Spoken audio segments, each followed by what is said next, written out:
And we are live. Good afternoon. It's John Celestri, John the Animator Guy, and we're talking comics today. And I've got uh, two very nice and very active gentlemen who are in the all ages group, and we're going to bring them in. First, we're going to bring in Keith Gleason, the Mighty John. Mascot Man. Yeah, thanks for having me again. Hey, same here. Listen, I'm glad you could come by, and I know that you've got a big Indiegogo campaign going, so we could talk about that later on. Yeah, definitely. Okay, so I got to bring in the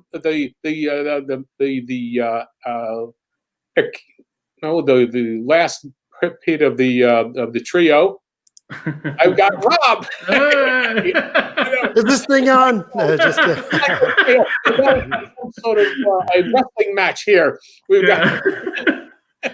We're referencing the Brady Bunch, like, hey, yeah, Keith, hey, how are you?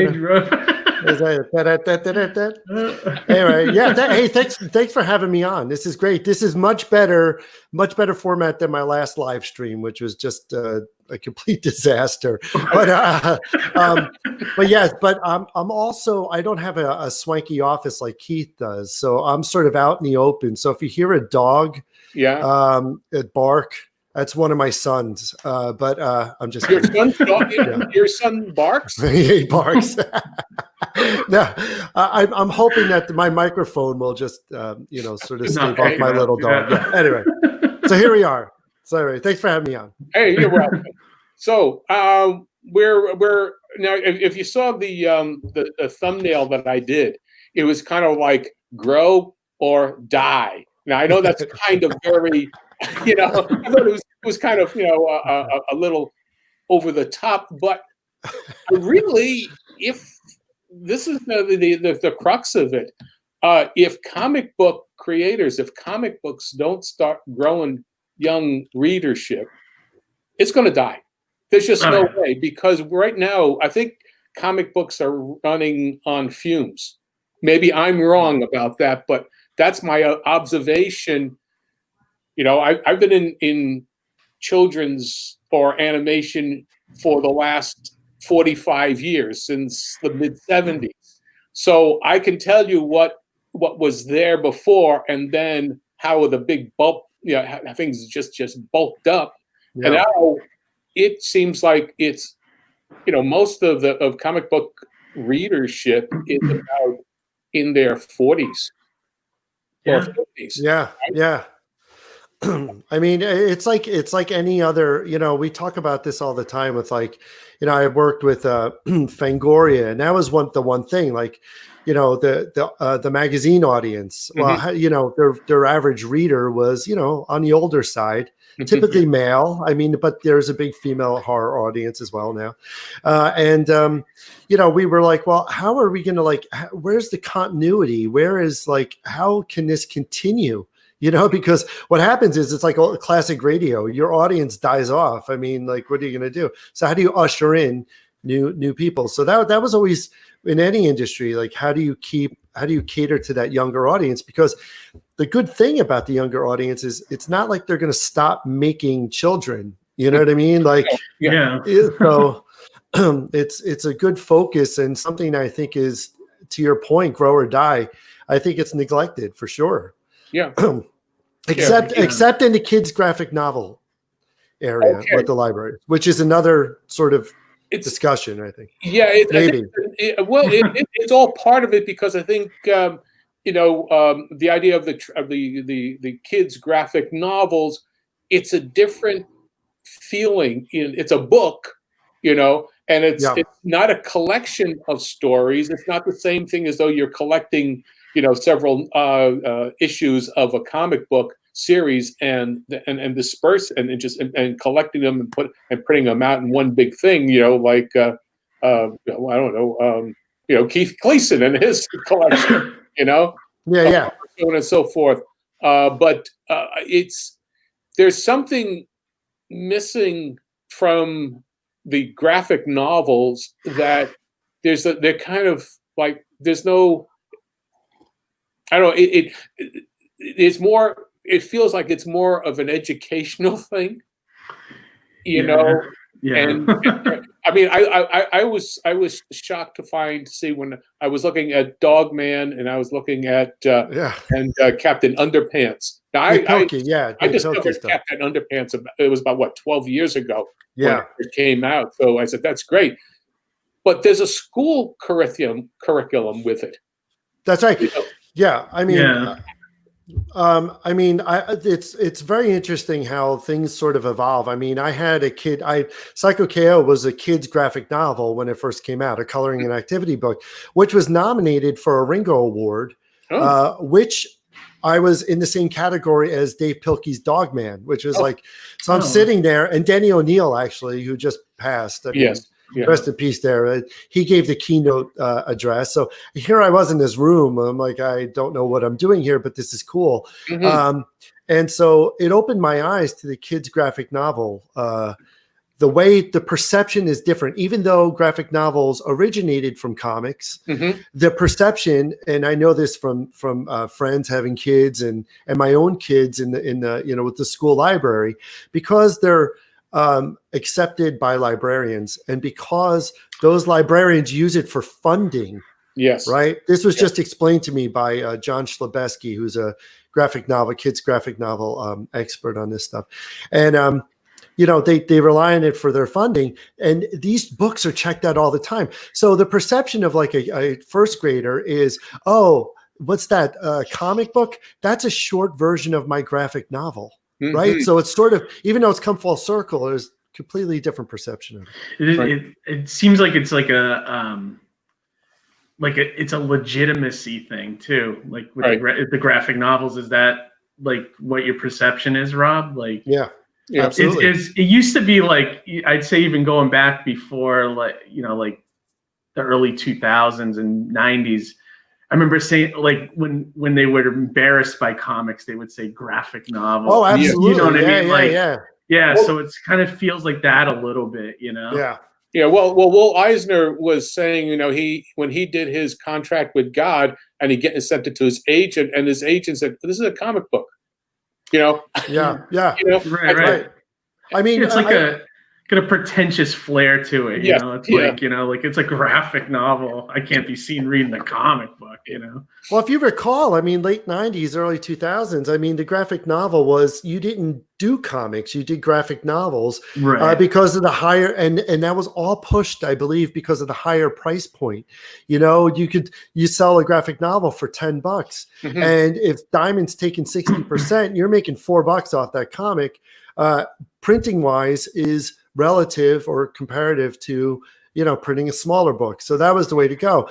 And the perception just changed. And it's weird, like the graphic novels and the sort of like awareness of Comic-Con grew hand in hand, and the libraries just sort of absorbed it. So now good luck trying to find graphic novels in comic shops. I mean, it happens, but it's like the way it's found is through the libraries and the bookstores now. Right. And the revenue on that is like way more than comics, I hate to say. I believe that. Right. That's why I'm working on one now. So well, let's see. So you're Keith, you're continuing on with Alterna. Yes. Right? Yeah. And so you've got you're working on getting the next series up and running. And it'll retain the numbering now. So right, it won't be another mini series. It'll just be 4, 5, and 6 when it comes out. But when you was doing this, you think about doing a mini series or what would be the equivalent of a graphic novel, let's say. Yeah, it's different pacing in your book, in your writing, correct? Yeah. Oh, yeah. Yep. Yeah, big time. Right. So when you're thinking of a storyline, you're rather than writing episodic, you're writing more of a contained like story arc. You're figuring out the beginning, middle, and end, rather than having the episodic nature of a comic book. Like an ongoing. Right. And Rob, you're going to do what now? You say you're moving on to, you're trying to do a graphic novel different from from CYKO KO. Oh, I have to say hello to Ara Gillian. I'm pronouncing. Era. Oh, hey, Ara. Yeah. I'm sorry. I'm sorry, Ara. Sorry. And there's Pat also. I just want to say, other than alternative comics, I only have Spawn, Hellboy, Yusaka, Yojimbo in my pull list. Okay. Oh, nice. That's long awesome. running series. Oh yeah. Yeah, I had the privilege of meeting Ara last year at Terrificon. And Keith at the same time. Yeah, he came by. So. Yeah, I see cool. Ara a lot actually. Oh, you do? A lot of shows. That's cool. Yeah. That's awesome. He goes to a lot of the shows in the New England area. So if I'm there, I usually see him.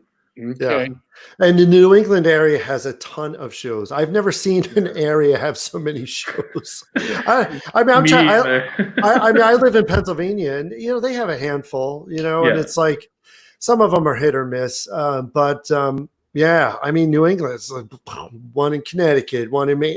It's like, they all jump up. Oh my God, yeah, it's great. If you worked hard enough, you could find one every weekend, literally. Yeah, not right now, but in a good year.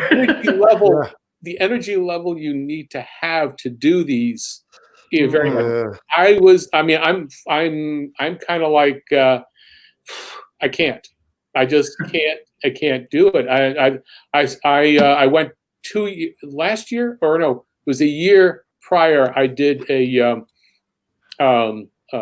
I went to the Lexington toy and comic book convention here in Kentucky, and we had for the week. It's the largest Midwestern conference. We had 27,000 show up.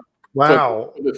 For the 3 days. Friday, Saturday, and then Sunday. And the energy level you needed to maintain for one day is tremendous. Yeah. Oh, yeah. Doing it for 3 days or more. Yeah, forget it. That's why I like a lot of people like to go out and party after convention. Not me. I right to the hotel room and right into bed. Yeah. I mean, at one point I did. I mean, I did San Diego a couple times, a few times actually, in New York and some of the bigger cons.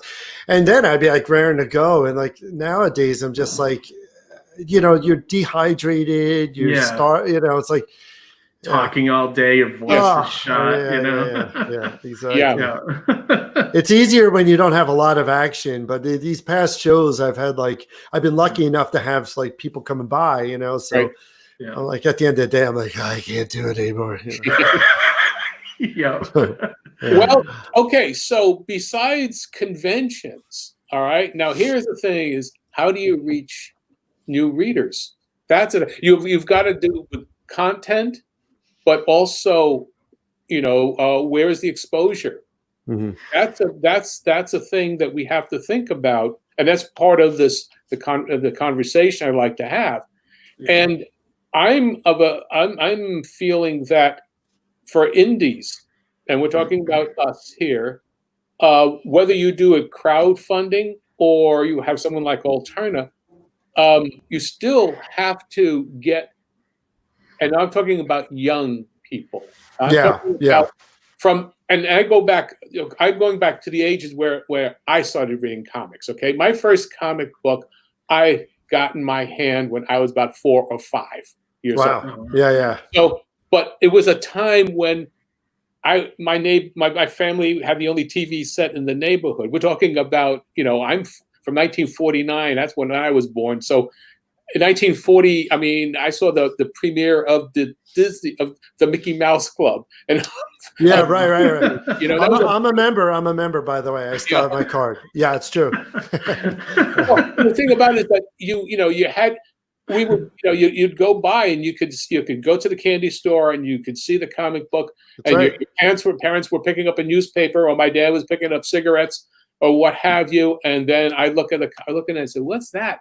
And you pick it up, and Morris Kornfeld, the guy who owned the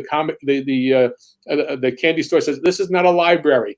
Yeah, right. Yeah, that's right. I mean, same here. I mean, we used to go down to our, I just saw somebody post about it. They called it the meat market, which is sort of like a terrible name. No. I mean, but it was a convenience store, and they charged a lot for everything. And but I remember going down there after delivering papers. I mean, it shows you it's the 80s, and they saw it was a butcher, and they also sold like candy and stuff like that. And I remember, on the racks they had all that's where I got all my comics. There was no such thing as a comic book shop. There were hobby shops that happened to sell comics, but then a lot of places sold comics, and I think that just sort of went away with comic book stores, and we were thrilled, but at the same time it's like they went away. Well, I mean, at the store, I mean, I understand what the past is past. And I know that all of the problems about distribution with the newspaper distribution, newsstands and such, where they'd rip the comic book page off the cover and then that was it. They send that back, and there are all kinds of problems that you would see from and then that Peter Samedi is really explaining to people on his videos what's going on. So. But for independents who are crowdfunding, their work, it's really the adults that you're looking at, and you've got to convince them that this is what you are doing. Now somebody who is a comic book reader, maybe you can get them to look at your material if it's of a certain age, if it's something that they want. Yeah. How do you get people to say this is a good seed to be planting for my kid? Something that is like that, because you're talking about you've got age groups of 4 to 7 is about one reading group, and then from 7 to there's a transition period to 8, but then there's definitely it's 8 to 11-year-olds, 8, 9, 10, 11. So there's an 8-year gap where there are two distinctly separate images, but then you go into the time where they're really, they're tweenish, and they're getting into the teen material that they want to get, So, but a lot of the material that's out there does not, seem to be working for that age group from 8 to 11, rather from 4 to 11. Mm-hmm. Yeah. I mean, there's enough there that, you say, well, there's a Mighty Mascots, a CYKO KO, but at the same time, I knew that I could go and I could see 25 comic books, in the old days, I could pick and choose. Yeah. Today, you have to know what series are out there. You're not just going to run into it. So today, I don't see that, other than what I've seen in terms of the sort of the shrinking down of superhero versions in compact size. So they're like, well, here is a child version of Batman. Here's Super Baby. That's a different thing. That's just way of just repackaging a character, but it's nothing new. It's not really organically produced, right? So how do other than crowdfunding and creating something brand new, how else do you think people can reach out to their kids and such? Airplane. I think you take a bunch of comics, put it in an airplane, and drop it over town. Yeah, okay. Because I think that's you might pick it up. I'm ready. I got my pilot's cap, and no, but I think I know. I mean, that's again. I mean, it goes back to like the place. it's like if you're selling cheeseburgers, you know, and you open up a place in town, you want to sell them where people are buying cheeseburgers. Right. Somebody told me this a while ago, like, you know, you want to be neck and neck with competition, right? So like right now, it's like, first of all, kids reading comics is a hard thing because they don't know kind of what the comic is. It's like they know graphic novels, you know. So I think there is a sort of responsibility for, you know, educators and librarians and whoever to say any reading is good reading so long as it's age appropriate, right?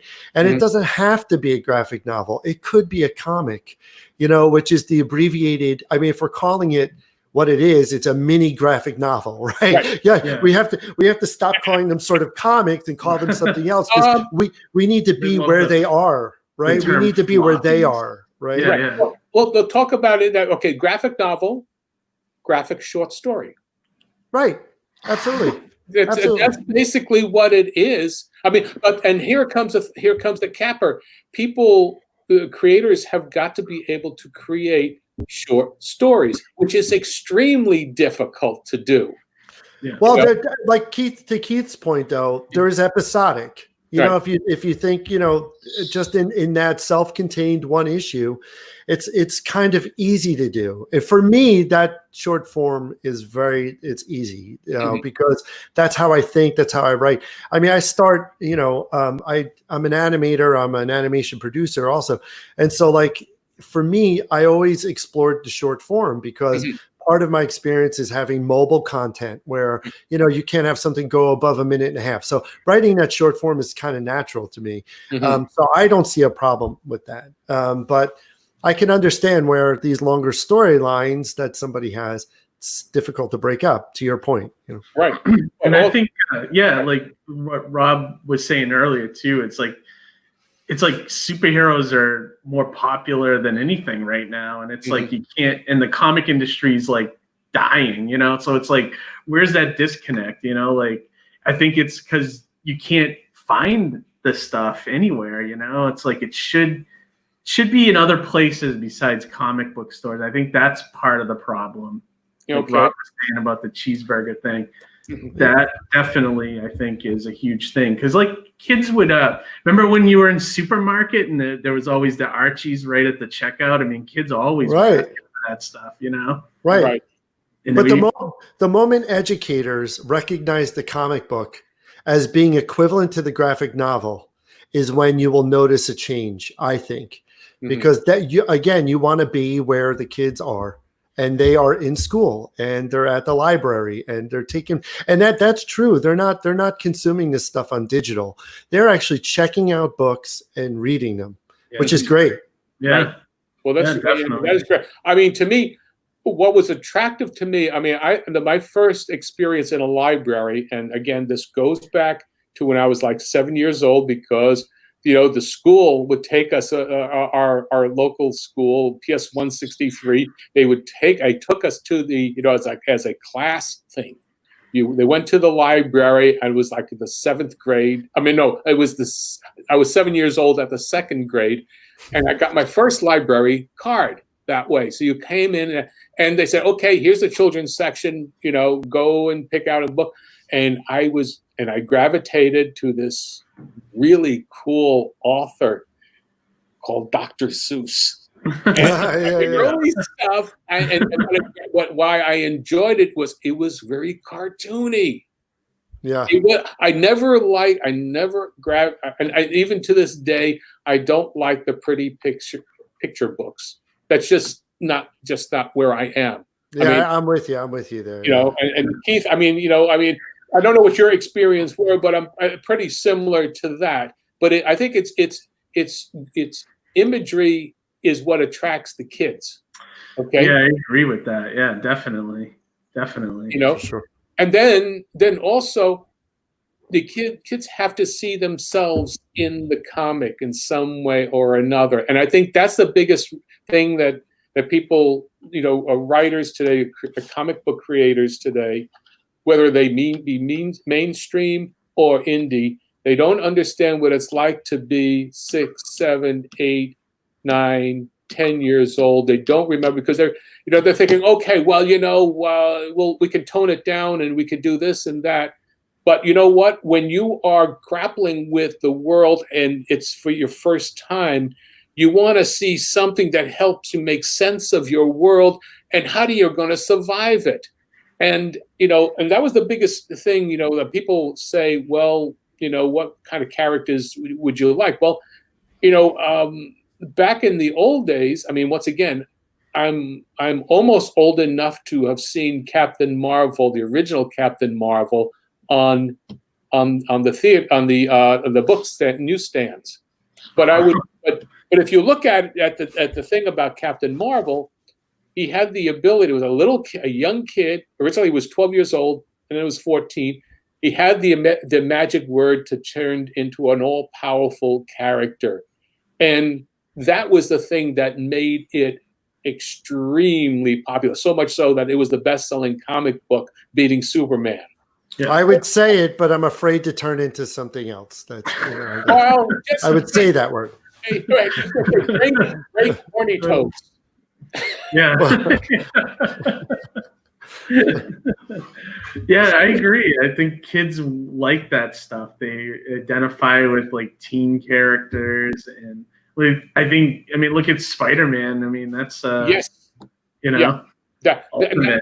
Spider-Man is a great example when the idea of seeing of Peter Parker, being a teenager in high school, and I was just getting ready to go into high school when that was happening.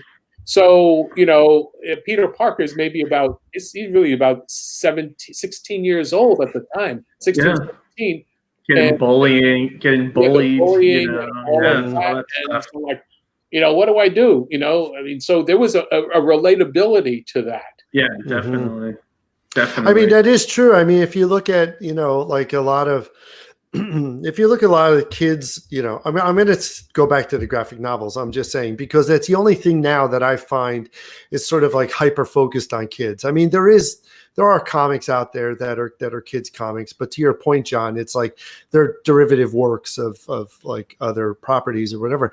But yeah, I mean, I think a lot of these are like slice of life type of comics, but there's nothing that sort of like borders on like, slice of like Spider-Man. There's a slice of life to a degree, and then something fantastical happens to them. Yeah. Right.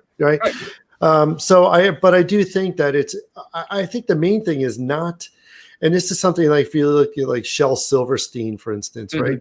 I mean, you can't like talk down the kids. And I find that there are two types of publications. There's either ones that aren't age appropriate or ones that like talk down the kids. And mm-hmm. like, kids aren't stupid. Like kids, mm-hmm. kids like they get it. And I have kids, so like they're a little bit older now, but not so old. But we were there, and they can't really be fooled by just be respectful of your readership.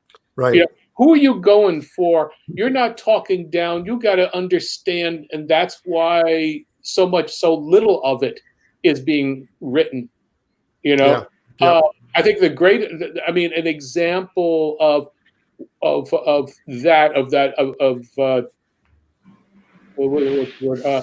understanding what it's like to being a child or whatnot. I mean, the Harry Potter books, they all dealt with issues that attracted them. Yeah. And then as Harry and his cohorts aged, it changed. But if you look at it, it was like 7 years, a 7-year stretch. And so he went from the beginning when you're brand new to a strange place until you are the masters of the universe. Right. There is an age growth that everybody could relate to as they're going through that phase in their life. Right. And comic books are doing that, but they're focusing on the upper edge of the readership age group, because they've already done all these other comics. It's the same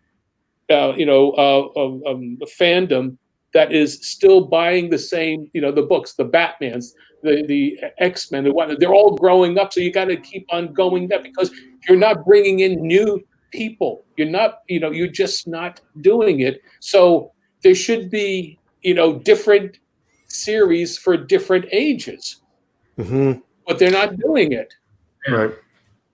Well, I think the focus really changed right in the late 90s, where comics became more teen focused. The comic book shops were really growing, or have grown, and so now that's sort of like that demographic. Now they're playing Grand Theft Auto, they're playing video games. There's other stuff out there to compete with comic books. So how do you grow a readership that's simply not interested? I mean, yeah, that's the thing too. Yeah, because you got these video games that have unbelievable graphics, and then you look at a comic and it's this archaic, boring, pamphlet.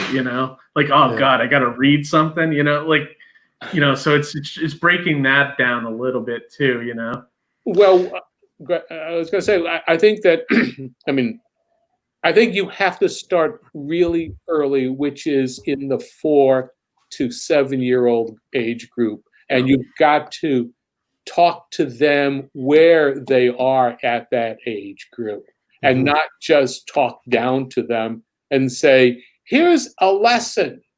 I'm sorry, that is what kills me the most, is that there is nothing that makes you feel. When I was 5 years old, I had a needle and thread in my hand, and I was making a tangerine by sewing, with stuff, and so paper plates together, and who you 5 years old today? Who you going to needle and thread to?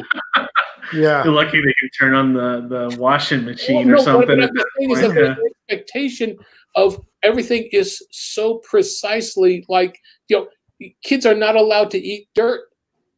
That's basically, I know this is old man talking, but I'm saying this is what occurs, is that when you have kids that don't have a chance to really explore without being supervised by helicopters. Yeah, right. Yeah, I think though that, speaking as a parent, I think that's a common perception. Speaking for us, our kids got plenty dirty. They ate a lot of dirt. We sort of let them be, and I think that's we are with technology for the past, let's say 20 years, we've been in sort of like this experimental phase. Yeah. If you think about the early days of television, it didn't really start to all right, we nailed this down until the 70s, So it's all right, these are shows, this is the form. So sort of the same thing. If you remember 20 years ago, people were still sending e-greetings, e-greeting cards through email, right? Yeah. So there's a lot of flux, and I think there's a lot of belief that kids are just totally immersed in technology.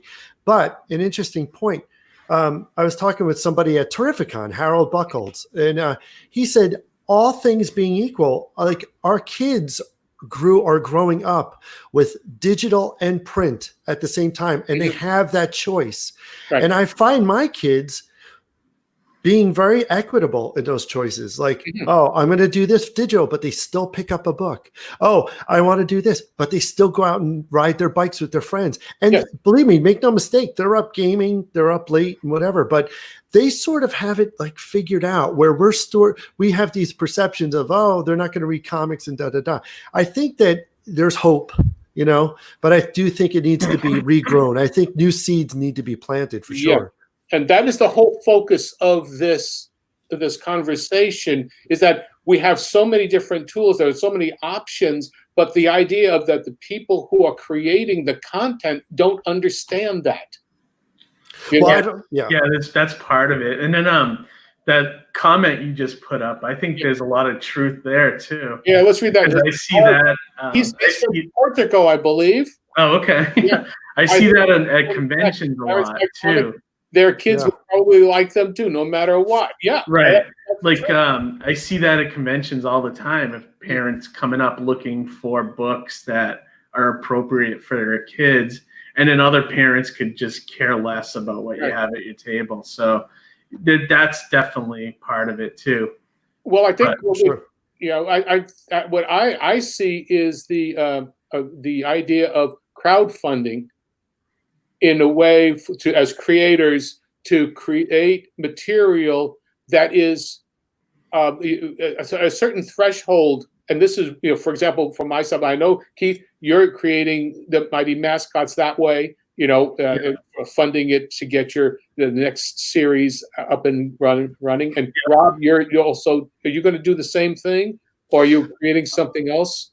No, I'm actually I'm gonna be I'm actually doing a pitch. I'm working on a pitch now. Okay. And so for a graphic novel specifically. Now I know Alterna does not publish graphic novels, so Right. I'm probably right now my focus is slightly changed in that regard. Okay.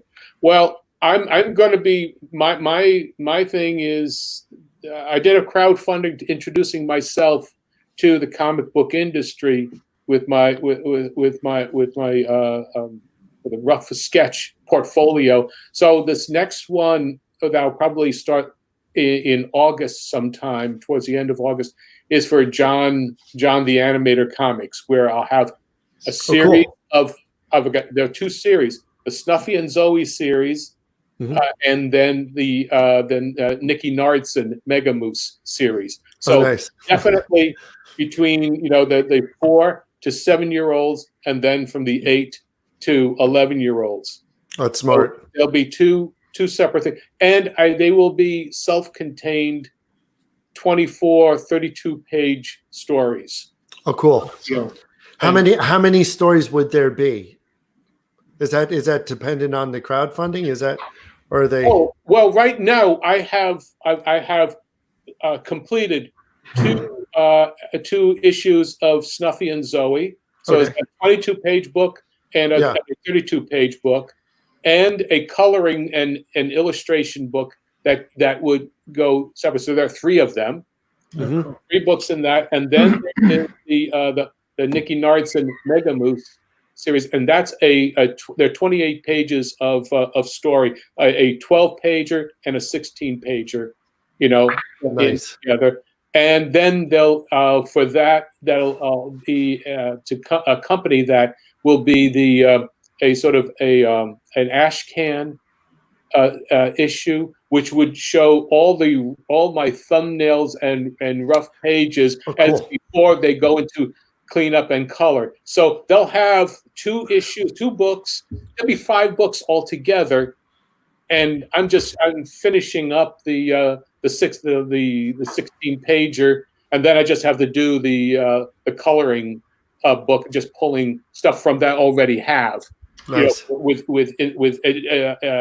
instructions on drawing, and for the Snuffy and Zoe series. Yeah. And coloring book and coloring pages and whatnot. So that's what my thing is going to be. And also trying to make it so that price is the next thing that we talk about, right? Mm-hmm. You have that, you've got your funding, and your books are at a certain age. I can't do crowdfunding for newsprint.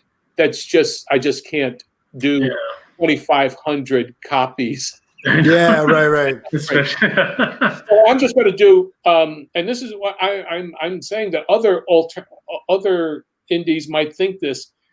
They're going to be A4 size. They'll be 8 1/3 by 11 3/4 inches. So they're all oversized on heavy stock paper. Oh, that's cool. Yeah, that's cool. So you could get, like say, you could get the first issue with the drawing book for $15. So you have 40 material, and the same thing with the second issue with Snuffy and Zoe for $15, and then work it that way, and then have a whole family pack of everything. That's not a bad idea. That's cool. That's a cool really idea. Good. Yeah. I like the alternate format.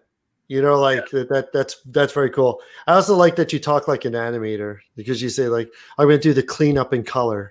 I was like, I understand that well. I'm producing a film right now for Warner Brothers, an animated feature. Nice. So with lots of cleanup and color. Oh yeah. Well, I'm still using a Blackwing 602.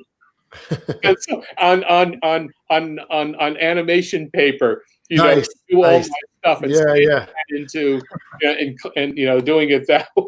Right. Real traditionalist. Oh, very very traditional Yeah, stuff. for sure. So, but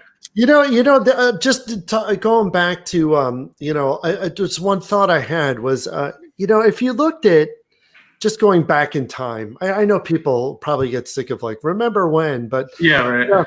there is a, years ago, their whole intent was like to sell comics. And of course they had a teen audience because they weren't competing with like video games and stuff like that. And what's happened, I think, is, and I'm probably going to get slammed for this, and I probably shouldn't even say anything, but there is sort of like an artiste sort of like idea, like writers now and artists now are writing really for comics, because I don't know if the game's been changed or whatever, like they're writing for film, and that happens a lot. and I think it's like, that sort of like rock star film image. I mean, years ago, they wrote stories to sell comics. I mean, that was the whole point, not to like puff themselves up and be like, oh, I'm a screenwriter or blah, blah, blah. If you're a screenwriter, go write a screenplay. If you're an artist, and you could say, you know what I mean? Like, I just think, I think that comics should not be like used. I don't know. I'm all about like taking out the ego for everything. Like, remove your ego and just like, here's the work, and the work will stand on itself. Like, I think it's either going to fly or not. Comics are not a stepping stone to someplace else. Right. That way. I mean, again, you're not, Rob, you and I share, a certain amount of experiences, and Keith and you and I share a certain amount in the comic books, and Rob, you're with animation. I remember in the 90s where people, writers were slumming, I'll do animation because I want to get my screenplay for my live action done. So writing for animation is so totally different from, and the amount of wordage and verbiage that goes into these scripts for half-hour shows is just incredibly, so verbose. You just don't have enough time to spew out the words. And animation is visual storytelling. It should be. There should be a lot more going on there. With Keith, comic book writers are trying to write novels, right? Yeah. And you being a writer, you understand how that you could fall into that trap if you don't think visually. You're right. Yeah, exactly. Yeah. And what Rob was saying is so true. You can almost tell when you read one of those comics that was like a repurposed screenplay. Image is rife with them. Well, they write the comics because I can understand it. Like, I've had my own brushes with films and almost there stuff. Numerous times. And but there is an idea of like, an executive or production executive only understands, a certain amount, so like, I'm going to do a comic so that they can understand the screenplay, and it's easily adaptable because all the storyboards are there. It makes absolute sense to do that. But the expectation that is going to carry over and translate into sales might be something very different, I guess, is my point, Yeah, I think the big thing is that the idea of how writers, were treated in terms of in Hollywood for animation came in with the Eisner, it was an Eisner, and what's his name, Katzenberg. When they came into Disney, they only understood film. They didn't understand animation. They were going to cut, in the mid 80s, they were going to cut out the animation department at Disney because they weren't making any money.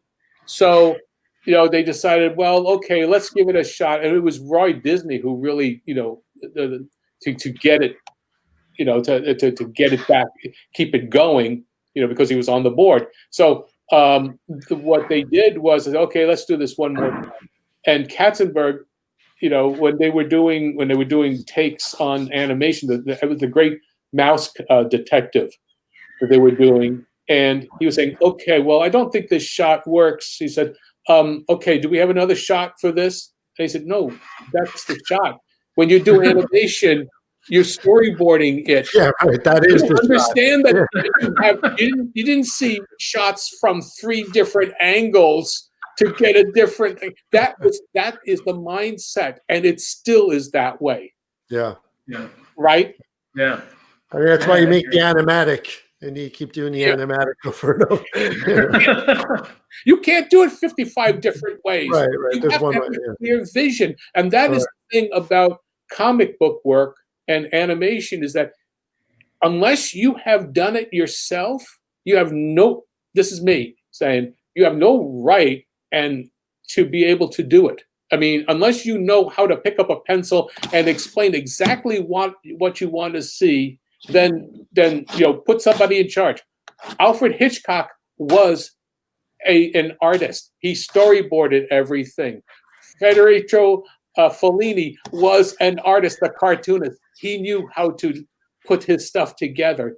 You have to think in that way, and that's what we need. We need a combination of authors and who think visually. Now, Keith, you draw. I do, yeah. So you understand what you are looking for when you give out a page or you write your page. You already are thinking in those terms. Yeah. You're thinking visually. Yeah. When you want to try to relay it to an artist. Mm-hmm. I'm like trying to put everything in my head on the paper so they understand. Exactly. I know that's a weird thought to me. Like, because I've recently had, a few, instances where somebody is like, I know what I want, but I can't express it through drawing it. Yes. And to me, that thought, I mean, not to sound like the artiste or whatever, but like, it's like I can't understand that at all. Yeah, like, how can you see it in your head and not be able to just put that down? Just, you know what I mean? Even roughly, it doesn't have to be even polished. Oh God, half the sketches I have are just atrocious. I see these sketchbooks that are so beautiful. Like they're so beautiful. And when I'm working out an idea, like you don't even want to know what it is. Like it's terrible. And I'm embarrassed of them. I've always been like sort of like embarrassed of that stuff. I don't know why, but like, it's like I'm working it out.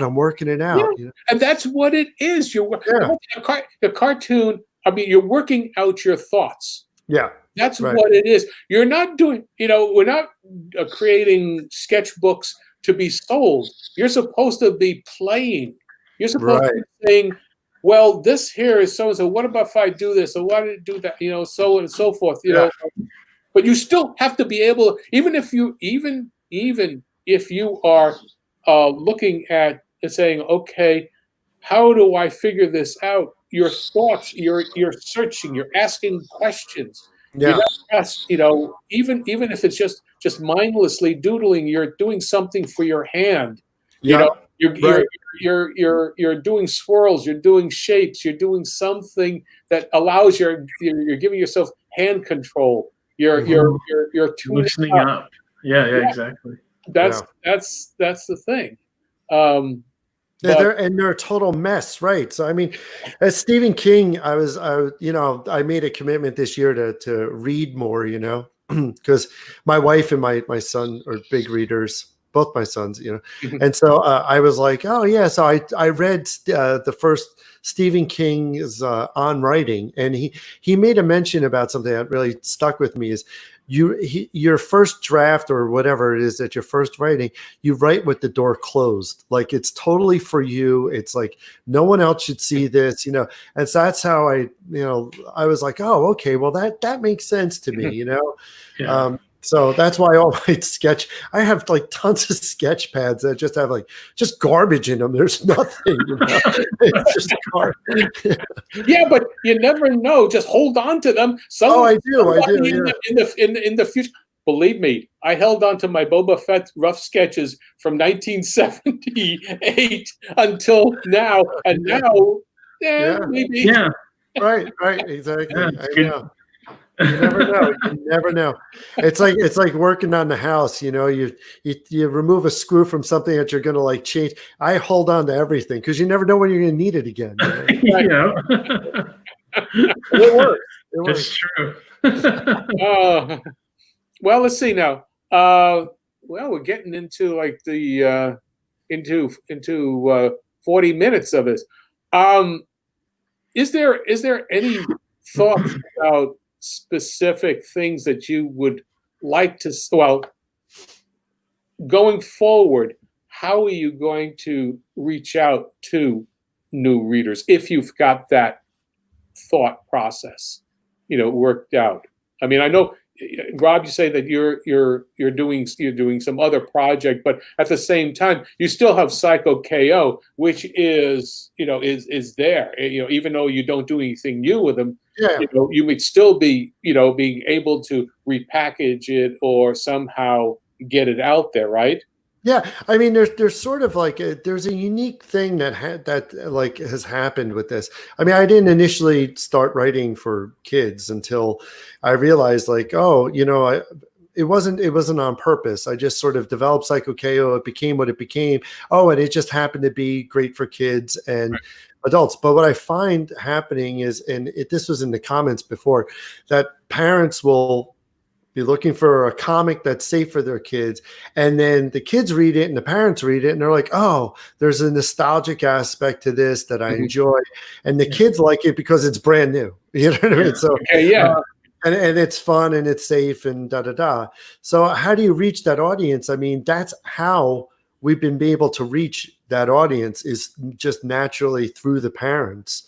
Beyond that, though, I don't really have an answer. All right, same with your comic, Keith, right? Yeah. Same thing. It's just that nostalgia for the parents, and the kids like it because the characters look cool, Right. Yeah, they're visually pleasing to the kids, Yeah, and you've got your nostalgia. You're aiming at the children, at the parents for their nostalgia. Yeah.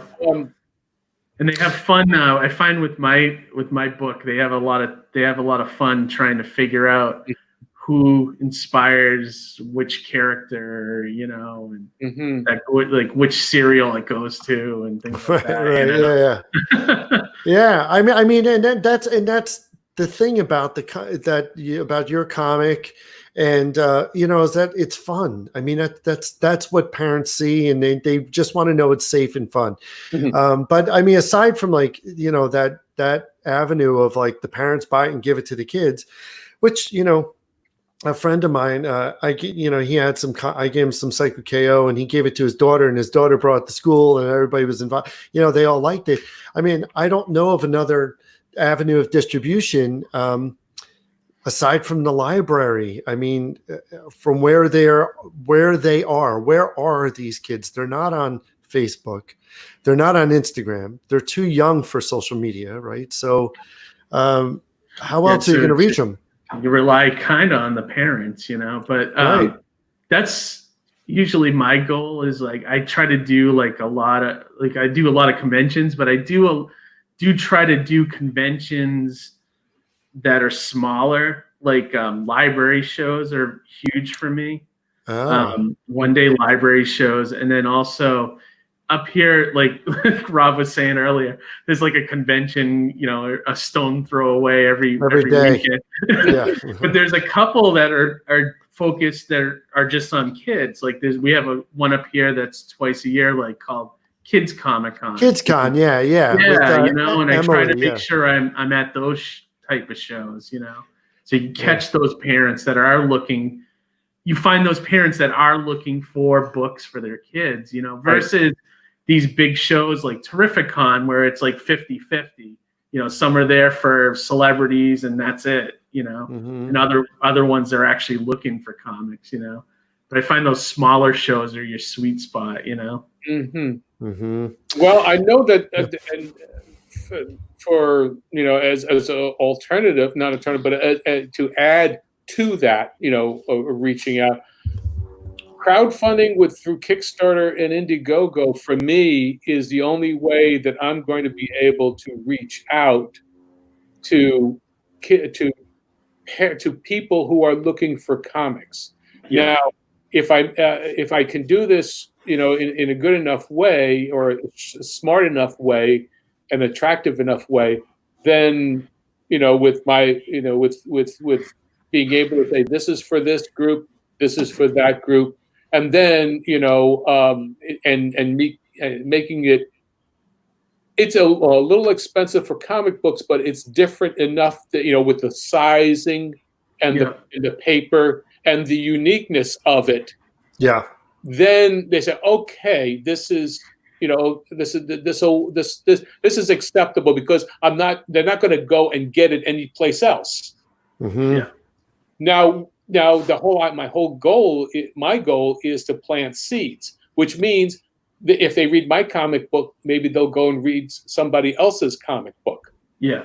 And start doing that way. And I think that is one of the goals, that comic book creators should understand, that without bringing in those other kids, those young kids, they're going to no one's going to read their book 10, 15 years from now, because you're not going to have anybody coming up. Right. Yeah. Right. Right. You have to regrow. You got to regrow the audience.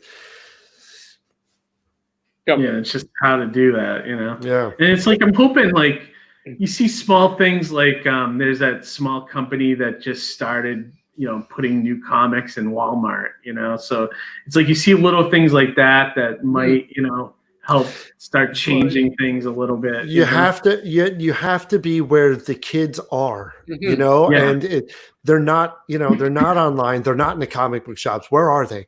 They're out shopping with mom and dad or whoever. And then, they're also, at school. I mean, this is a kid's life, right? So like, there's no other way to reach them. So I think that's a great idea. Whoever's doing that and putting them in Walmart, like, right. Well, it really depends on how much they're going to be able to make a go of it, because once again, you got to pay to play.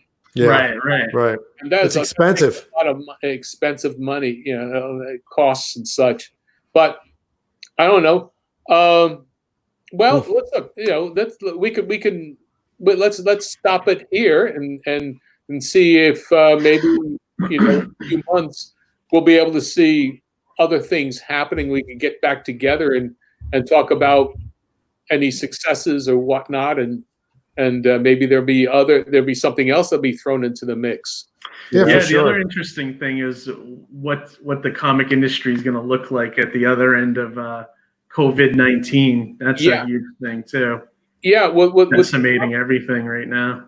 Comic book stores. I mean, for example, with Alterna, that just going straight to the readership is the huge thing. Huge thing. I mean, that's something that you can do directly after you've done a successful crowdfunding. Absolutely. I mean, you're dead on about the crowdfunding. I mean, that's like the only way to reach people directly and to know who your fans are, because like they're buying unique stuff. Like, it's such a great platform, It is. So you're right on track with that. That's something I might consider doing. But I mean, for now, it's just, for me, the joy is like, not to be hokey, but the joy is like developing a new idea, working on it. It's going to be some time before I can nail down exactly the pitch and what I want to do. But are you completely done with CYKO KO, Rob? No. I mean, I'm not. Okay. I'm not shutting the door. I'm just reallocating. Okay, I'm just allocating my time differently. It's such a hard thing to get like all those issues out. Like sort of a one-man band, except for Wes and Toon 360 and the Frame Brothers. Yeah. So how about So I'm just sort of like taking my time and. Gotcha. So you might take a step back, but might chill out a little. Yeah. That's cool. I'm not. I like that character. I don't want to see you. Yeah. No, and I'm not. I mean, I think it's like I just for me, I just want to develop something new. Gotcha. No, I understand that feeling. I got a couple ideas brewing on the side myself. I mean, I do have a new CYKO KO story, but it's just like I'm just not going to do anything with it for a time being. Nice. That's good to know. Put it in the back burner. Exactly. just like, tease for the future. yeah, you know what happens when things stop, like, and it's not that it's not fun, because it's always fun, but when things are like, it's like I started my company like 12 years ago, like, oh, let's do animation, da da da da da, and then when it becomes like your job, and there's like, it doesn't become fun anymore, and you're like, oh, this. So I want comics to be fun. So, CYKO KO was like, all right, where do I go? Am I fatiguing the fan base? Am I fatiguing myself? So just gonna just do something else for a little bit. Yeah. Yeah. Why not? It's established now. You can always come back to it. All right, exactly. Yeah. He's not dead. You've got how many issues, Rob, of your?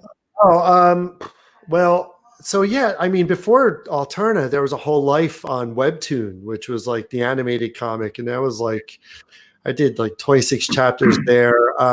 But I have 7 issues. One is the activity book, so there's a good body of work there. I mean, it's like CYKO KO, the graphic novel. I mean, right? Yeah, I know. Well, the 96 pager, and I think Peter will probably put out more because it's only the first volume. The 96 page collected volume is hit like the other day, and then there's the 96 page coloring and activity book, which also hit it the same day. So I'm expecting a shipment any day. I'm looking at my front door right now. Where is it? Anyway. That's awesome. Well, any last thoughts? Any last pitches for?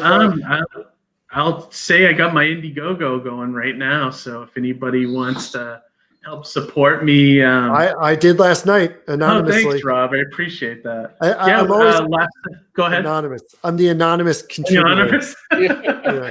Last I checked, we're over 50%.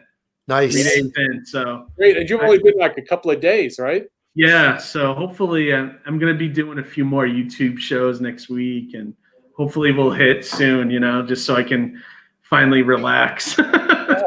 Anyone that's done a crowdsourcer. Oh yeah.